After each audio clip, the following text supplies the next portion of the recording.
સમાજ અગ્રણીઓ, સમાજ શ્રેષ્ઠીઓ, પ્રબુદ્ધ નગરજનો તથા આ સમગ્ર શાળા પરિવારને સતી સંત અને શુરાની ભૂમિ શળોદરની દીકરી આસ્થા જોશીના પ્રણામ. પ્રજ્ઞા પારમિતાની આરાધના કરીએ.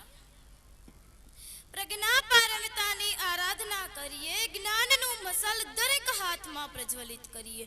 અજ્ઞાનની તિમિલ હરાતી જશે, અંતે પ્રગટશે યજ્ઞ વેદીની જ્વાળા. સઘળો થશે જળહળા. આજે શુભારંભ થઈ રહી છે એક એવી શાળા. આજે આપણે દરેક એક એવા શાળા પરિવારનો ભાગ બનવા જઈ રહ્યા છીએ.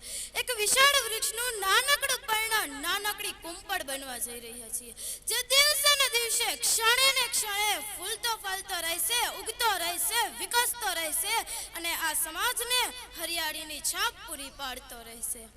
આજનો એ સમય છે કે શાળા, શિક્ષકો, સંકુલો દરેકની નજર સામેનું માત્ર એક જ લક્ષ્ય છે કે પોતાના બાળકનો સર્વાંગી અને સંપૂર્ણ વિકાસ થાય અને ક્ષણે ક્ષણે થતો રહે. એક બાળક જ્યારે શાળામાં પોતાનું પ્રથમ ડગલું માંડે છે ત્યારે તેની અંદરની ધૂનનો ગણગણાટ કંઈક એવો જ હોય છે કે શૂર નથી, શૂરનો ઉઘાડ છું. ભાષાના ઓળખે એ શબ્દનો પ્રકાર છું. ચટ્ટાનો તોડીને માર્ગ કાઢીશ જરૂર, ધીમા છતાં સતત બિંદુનો પ્રહાર છું. કુમકુમ અક્ષતે વધાવજો બધા હવે, કે ભાગ્ય ફેરવી શકે એ સવાર છું.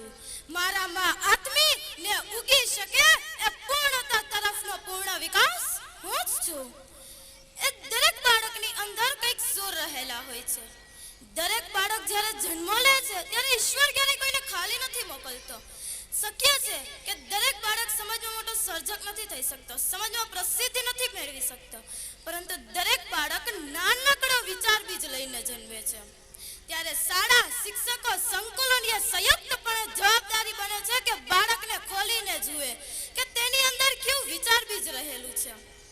એક બાળક જ્યારે શાળામાં આવે છે ત્યારે અનેરા ઉત્સાહ અને અનેરા આનંદ સાથે આવે છે. એના ઉત્સાહને જીવંત રાખવાનું છે.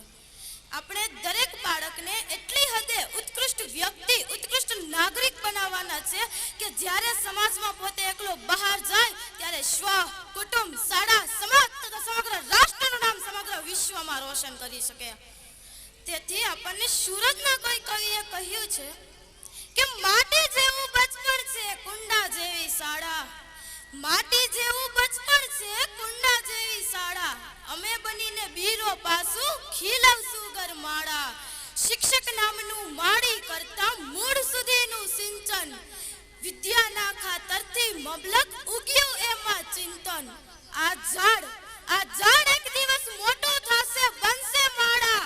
અમે બનીને બીરો પાસું ખીલવશું ગરમાળા. ફૂલ પ્રસારે ફોરમ થાતું મગમગ કુંડું, સુગંધ મૂળિયા સુધી દેવા ખૂબ જવું છે ઊંડું. અમે માળા જેવું બનીશું, સરસ્વતીની માળા. અમે બનીને બીરો પાસો ખીલવશું ગરમાળા. અસ્તુ.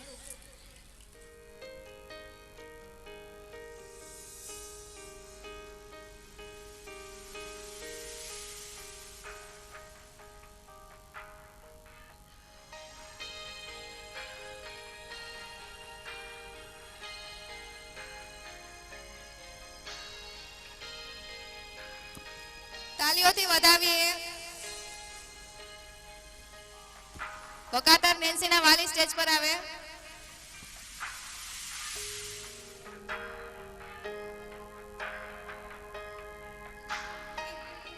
અને જુનેજા ફૈઝલ, અજીતભાઈ,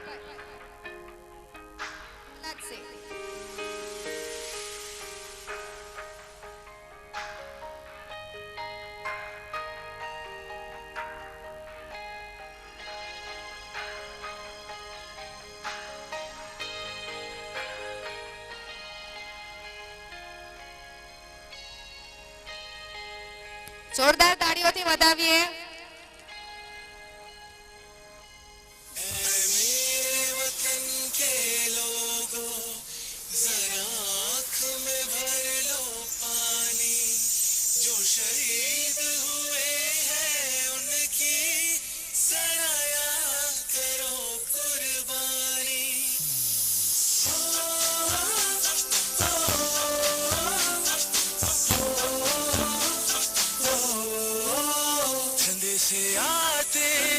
हमें तड़पाते हैं, वो चिट्ठी आती है तो पूछे जाते हैं कि घर कब लाओगे, कि घर कब लाओगे, लिखो कब लाओगे, कि तुम बिन ये घर सुना सुना है।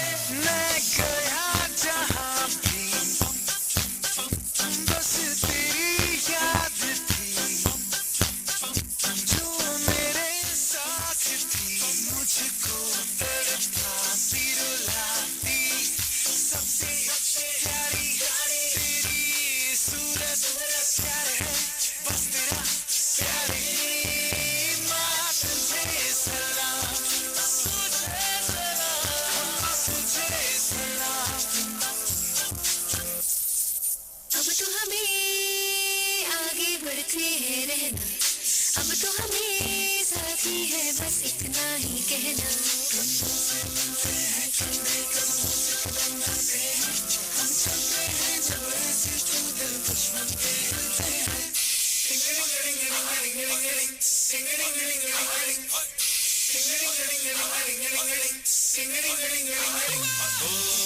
थोड़ी सी धूल मेरी धरती की, मेरे वतन की, थोड़ी सी खुशबू बहारी सी मस्त पवन की, थोड़ी सी धोखने वाली धक धक धक धक धक धक सांसें, जिनमें हो जुनून वो जगने लाल लहू की। ये सब तू मिला मिला ले, फिर रंग तू खिला खिला ले, और मोहित रंग से बसंती यारा, मोहित रंग से बसंती। झुकी तेरे आगे सर, तेरी गोद मेरा घर है, तुझे सलाम इंडिया। झुकी तेरे आगे सर, तेरी गोद मेरा घर है, तुझे सलाम इंडिया। भारत हमको जान से प्यारा है, सबसे न्यारा गुलिस्तां हमारा है। भारत हमको जान से प्यारा है, सबसे न्यारा गुलिस्तां हमारा है। मेरे देश की धरती,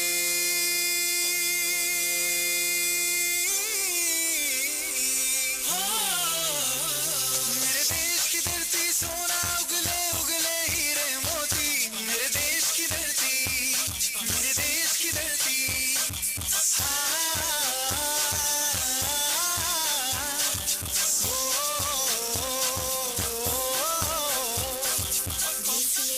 देश मेरे मेरी जान है तुम, देश मेरे मेरी जान है तुम, देश मेरे मेरी शान है तुम, देश मेरे मेरी शान है तुम। हे वतन हमको तेरी कसम, तेरी राहों में जान तक पा जाएंगे। फूल क्या चीज है तेरे कदमों में, हम बेटे अपने सरों पीछे हाँ जाएंगे। हे वतन मैं वतन। વિદ્યાર્થીની વિરાણી ધારા. આમંત્રિત મહેમાનો, મારા ગામના વડીલો, વાલીગણ તેમજ અમારી સ્કૂલના સંચાલકશ્રી, શિક્ષકગણ તેમજ મારા વાલા વિદ્યાર્થી મિત્રો, ભારદ્વાજ વિદ્યાલય વિદ્યાર્થીની વિરાણી ધારાના સાદર પ્રણામ.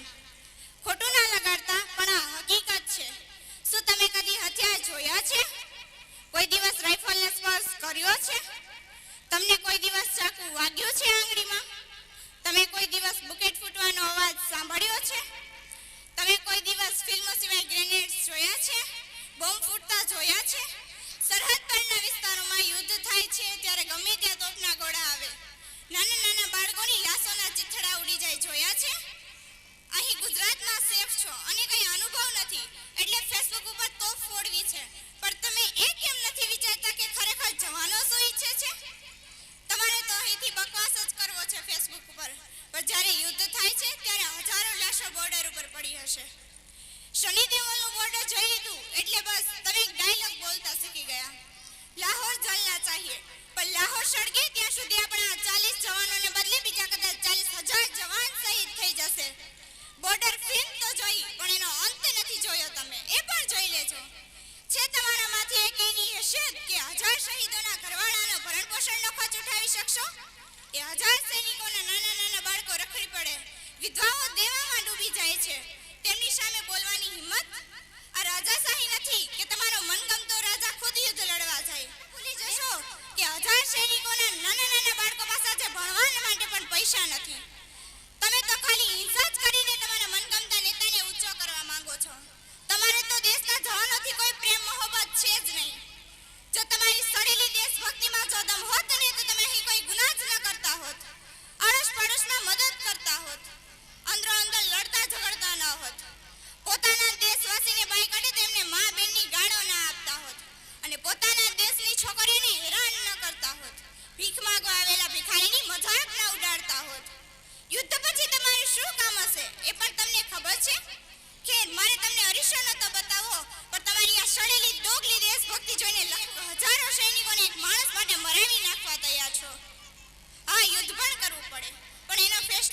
દેશના જવાનોને લેવા દો, આપણા દેશના વડા નેતાને લેવા દો. તમે અહીં દોઢ રહ્યા ના થાઓ. યુદ્ધ ના થાય, ના કરવું પડે, એમાં ખાલી આપણી જ નહીં પરંતુ આખી દુનિયાની ભલાઈ છે. યુદ્ધ પછીની સવા શું છે તે કોઈને જ ખબર નથી, કેમ કે અહીં ફેસબુક PhD કરેલા માણસો બેઠા જ છે. જવાનો તો જવાનો, પણ પક્ષીઓ અને પશુઓ હજારોની સંખ્યામાં મરી જશે. નેરો નેશનલિઝમ છોડો અને ખરેખર દેશભક્તિ શું છે તે સમજો. ફેસબુક પોસ્ટમાંથી બહાર આવો. બધાની વિનંતી છે કે તમે યુદ્ધની બબાલ છોડો. તમે અહીં બેઠા બેઠા યુદ્ધના બ્યુગલ જ વગાડો છો. એ પછી તમે એ સાબિત કરો છો કે તમે કેટલા મૂર્ખ અવિશ્વાસુ છો કે તમને દેશના જવાનો ઉપર વિશ્વાસ છે જ નહીં. તમે રાજકારણમાં એટલા આંધળા થઈ ગયા છો કે તમને દેશના જવાનોની કોઈ ફિકર છે જ નહીં. યુદ્ધની જરૂર લાગશે અને કોઈ કાળે એ પગલું પણ લેવું પડે. એવું હશે તો જવાનો ત્યાં મરવા તૈયાર જ છે. તમે એમને સલાહ આપવાનું બંધ કરો. એમને એમના ફેસલા લેતા આવડે જ છે. તમે તમારા મનગમતા નેતાની ગુલામી કરી રાખો. એમાં હું તમને ના નથી કહેતી, પણ જવાનોને યુદ્ધની આગમાં ધકેલવા થનગનાટ ન કરો. અને કરવો જ હોય તો તમે જાઓ અને તમારા મનગમતા નેતા અને ઉદ્યોગપતિને ભેગા લઈ જાઓ. ખેર આ તો જનરલ લોકોની વાત છે, તેમના ઘરમાંથી કોઈ આર્મીમાં છે જ નહીં. 2-3 લેખિકાઓને તો શહીદ થયાના 3 દિવસ પછી દુઃખ થયું અને એવા ધતિંગ કરીને ફોલોવર રામખોરો માટે જવાનો ત્યાં મરે છે. મને તે વાતનો અફસોસ થાય છે. મિત્રો, અફસોસ તો એનોય છે કે જ્યારે જવાન અહીં રજા પર આવે અને કોઈ એની મસ્કરી કરી અને કહે આ શું કર્યું આમ હોય, પાકિસ્તાનને એનો જવાબ આપી દેવાય. માણસ તે નથી વિચાર કરતો કે અહીં ગામમાં કૂતરું હડકાયું થયું તો પણ ઘરની બહાર નથી નીકળતા અને યુદ્ધની વાતો કરે છે. ઘરે મમ્મી પપ્પા કહે દીકરા ઘરની બહાર ન નીકળતો.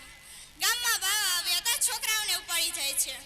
વિચાર તો કરો મિત્રો, ખુદના જ હોય તો કેવી વાતો કરે અને બીજા હોય તો શું વિચારે. સારું કહેવાય કે આપણો દેશ 1947માં આઝાદ થઈ ગયો. નહીંતર તો આજે કોઈને દેશની દાસ રહી જ નથી. સૌ સૌનું જ કરે છે, કોઈને કોઈની ફિકર જ નથી. અને વાત રહી યુદ્ધની, જો યુદ્ધ થાય ને તો તે બી તમે તૈયારીમાં જ રહેજો. આ યુગ અણુનો યુગ છે, આ યુગ ટેકનોલોજીનો યુગ છે, માટે તૈયારી તો હોવી જ જોઈએ. પાકિસ્તાન અણુનો ઉપયોગ કરે તો છે જવાબ તો બોલો. માટે તે સ્વપ્ન ન જુઓ કે યુદ્ધ થાય તો સારું. ભલાઈ તો તેમાં જ છે કે બંને દેશ વચ્ચે શાંતિ રહે. અને અણુ યુદ્ધ થાય તો તમે કલ્પના પણ ના કરી શકો કે કેટલા સૈનિકો અને કેટલા માણસોના મૃત્યુ થાય. અને આખી પૃથ્વી પર તો શિયાળો ઉનાળો તો ખતમ જ થઈ જાય. માટે ભલાઈ તો તેમાં જ છે કે શાંતિ રહે. જેમ મહાભારતના યુદ્ધ વખતે શ્રી કૃષ્ણ ભગવાન શાંતિ જ ઈચ્છતા હતા, તે તો ખુદ ભગવાન હતા, તો પણ તેમણે શાંતિનો જ માર્ગ પસંદ કર્યો હતો. કેમ કે તમને ખબર હતી કે યુદ્ધ શું હોય. અને આપણે માટે મિત્રો, હું વારે વારે કહું છું, પરિસ્થિતિ ગમે તે હોય, બધે શાંતિ જ સારી લાગશે. અસ્તુ. જે સામી છાતીએ લડતો વિંધાયો હશે, એ લાલ ચટક ચુંદડીનો કલર ઝાંખો પડી ગયો જ્યારે હાથનો પચરંગી ચડલો ભંગાયો હશે. માએ ક્યાં ભાવથી ભૂલકાને સમજાવ્યા હશે કે મા ભૂમકાને કાચ પિતા શહીદીને પામ્યા હશે.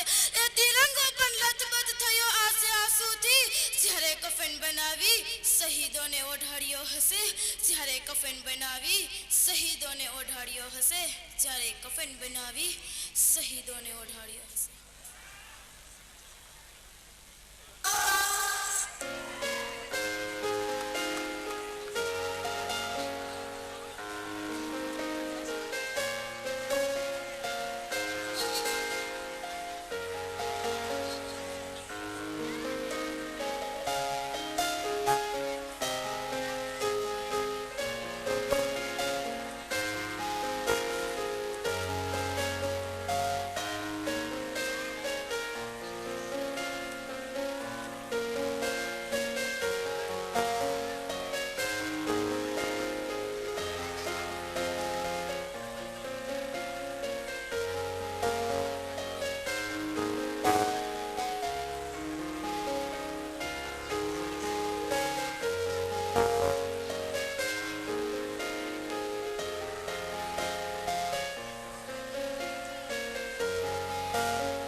मेजर इंदर से बात हो सकती है? आपके लिए कॉल।